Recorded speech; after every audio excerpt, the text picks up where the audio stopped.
美国造谣中国向俄罗斯提供武器零部件，这其实是在侮辱俄罗斯。观众朋友，大家好，我是傅先少。虽然中国在俄乌冲突中一直明确地坚持中立态度，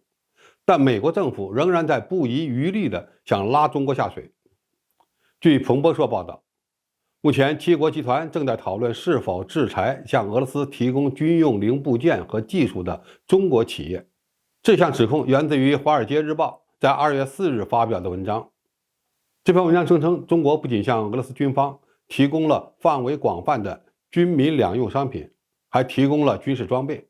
其依据是总部位于华盛顿的非营利组织高级国防研究中心提供的中俄企业交易记录。按照美国人的说法，中国正在向俄罗斯提供 S-400 防空系统和 F-35 战斗机的备件。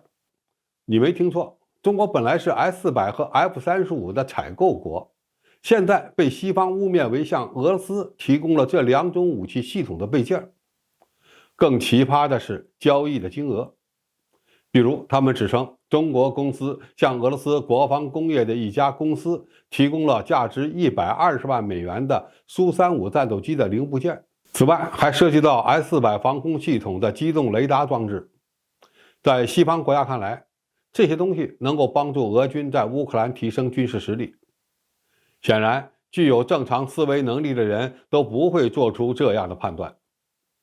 那么，我们该如何看待所谓的中国企业向俄罗斯运送涉及苏35和 S-400 的零部件呢？其实，即使存在这种情况，最大的可能性是中国向俄罗斯企业送去的零配件，或者是因为故障问题而返修。我们要注意，苏35战斗机在乌克兰战场上总共只损失了2架， S-400 防空系统的损失也非常小。而且俄罗斯军工到现在仍然在向伊朗出口苏35，向印度交付 S-400， 所以仅仅从俄罗斯国内的情况来看，这两种武器系统就不可能出现零配件短缺的情况，更不可能向中国回购零部件。所以那些相信中国向俄罗斯提供军事援助的人要失望了。那些借机造谣俄罗斯要从中国进口苏35和 S-400 备件的人，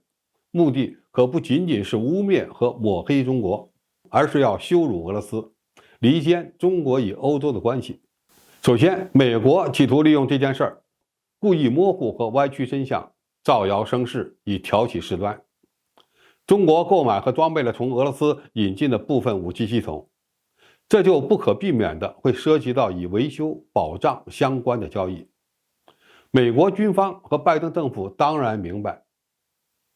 只有120万美元的交易量，已向俄罗斯出口军用零部件毫无关系。俄方收回部分不合格的配件或有故障的机件，交付新的零配件很正常。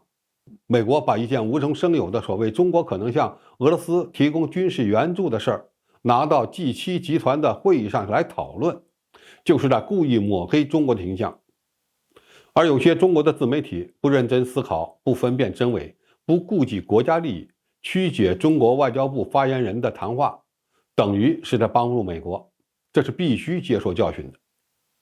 第二，美国企业通过散布这样的谣言，给人留下俄罗斯已经打不下去了，其军工产业几乎面临崩盘的印象。俄乌冲突是一场长期残酷的消耗战，伊朗无人机出现在乌克兰战场，近来还传出了朝鲜要给俄罗斯雇佣军瓦格纳提供炮弹的消息。这些情况似乎已经证明俄罗斯的军工产业的衰落，但美西方也好不到哪里去。西方国家在向乌克兰援助炮弹时，同样面临着产能不足的问题。不过在这场耐力的较量中，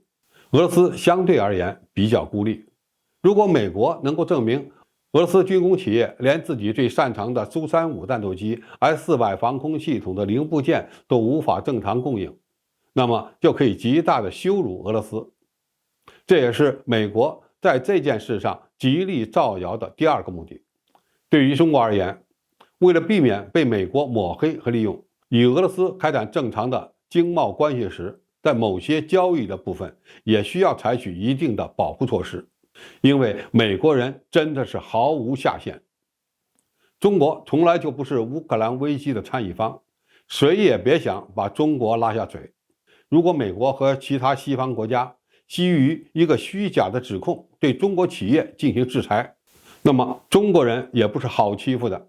我们必然会采取相应的反制措施，进行有力的回击。好，今天的评述就到这里，谢谢大家收看，我们下期再见。